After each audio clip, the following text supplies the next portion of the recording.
All right, so it's been around 6 months since the iPhone 15 lineup came out, and I think it's about time that we start talking about the iPhone 16 because there's been a lot of rumors about it recently. So I want to talk about everything that we know so far about the iPhone 16 and the 16 Pro. Starting with the size and the display. So this is the first time in a very long time that Apple is deciding to increase the size of both the iPhone 16 Pro and the Pro Max. So we are going from 6.1 inches to 6.3 inches for the iPhone 16 Pro, and then from 6.7 inches to 6.9 inches for the iPhone 15 Pro Max. And not only that, but there are also some changes coming to the display, and this time it's rumored that Apple will be using a completely new technology which is called the micro lens array. What that means is that you're going to have a brighter display, most probably even going above 2000 nits, which is the current brightness that the iPhone 15s have, and you're also going to be saving on battery. But one thing that I really didn't like is that we're still not getting any fast refresh rate on the standard iPhone 16. So it's rumored again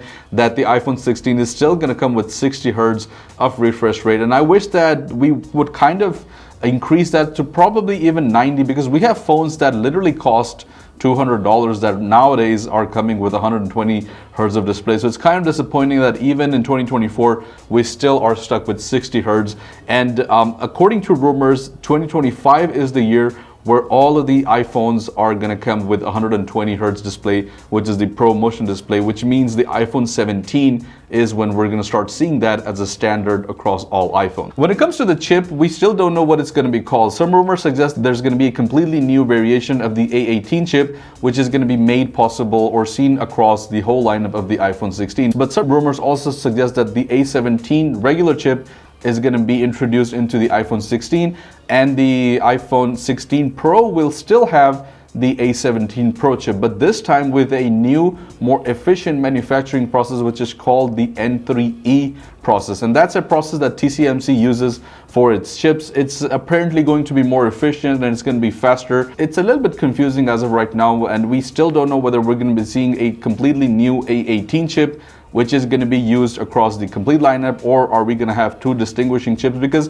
this is the first time that Apple used the Pro name with the chip. So that kind of tells me that there's going forward from this point on, there's going to be two chips. One is going to be the standard one, which is going to be used for the non-Pro models. And then obviously the Pro models are going to go specifically to the Pro iPhones. The action button is also something that we may see across the complete lineup of the iPhone 16. So the standard iPhone 16 is rumored to also come with an action button. But apart from that, there's also a rumor of a completely new button, which is going to be the capture button. Now, this is rumored to be a specific camera button, and it's rumored to be placed right under here, which is a little bit under the power button. To me, that seems a little bit weird because it kind of gives you the vibe that this phone, or the iPhone, is now going to be classified as a camera-centered phone as opposed to a flagship. I don't know how I feel about that. I don't think there's really a necessity to put in a specific camera button, but it is rumored. Now, perhaps the biggest design this time is going to be the camera design of the iPhone, or the camera models of the iPhone 16, and this comes across the complete lineup.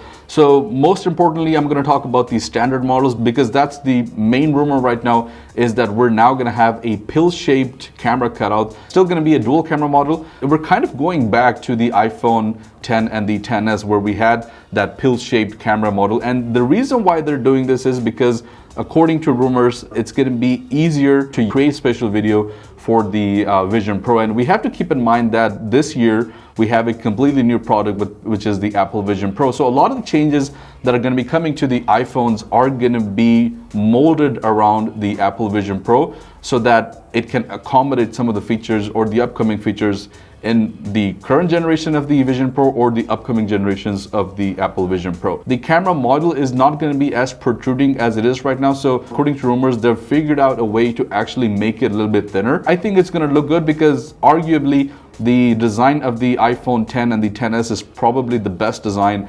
Very popularly, a lot of people refer that model as one of the best designed iPhones that ever came out. So I'm excited to see what Apple has in store. But not only that, we're also hearing that the iPhone 16 Pro is going to have a completely redesigned fidget spinner style camera model on the back. And there's this image that's been popping out on the internet, which I don't know how genuine it is.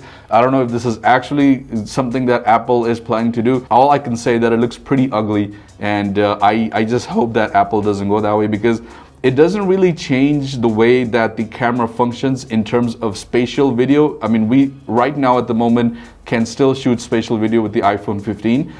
So this camera design is more of a design as opposed to what the iPhone 16, the standard model, is doing, where it's more of a functional design change instead of just a simple design change. There is also rumored that the iPhone 16 will have a super-periscope camera this time, which is obviously going to be used for better optical zoom. And it's rumored that the focal length will be going to 300 millimeters as opposed to the current 70 millimeters of focal length. Apart from that, we're also hearing that the 5x telephoto lens on the iPhone 15 Pro Max is now going to be available on the iPhone 16 Pro, which is the smaller size, the 6.3-inch one. Currently, the reason why it's only available on the iPhone 15 Pro Max is obviously because of the bigger size, and Apple couldn't find a way to include that camera allegedly on the iPhone 15 Pro. So we're hearing that the iPhone 16 Pro, which is going to be the smaller size, is now also going to have that 5x telephoto lens. We're also hearing that we're going to have a massive increase in the storage options. So it looks like for the first time ever, we're going to have a 2 terabyte option. And that is again because of the spatial video, because obviously when you're creating spatial video, it requires a lot of memory.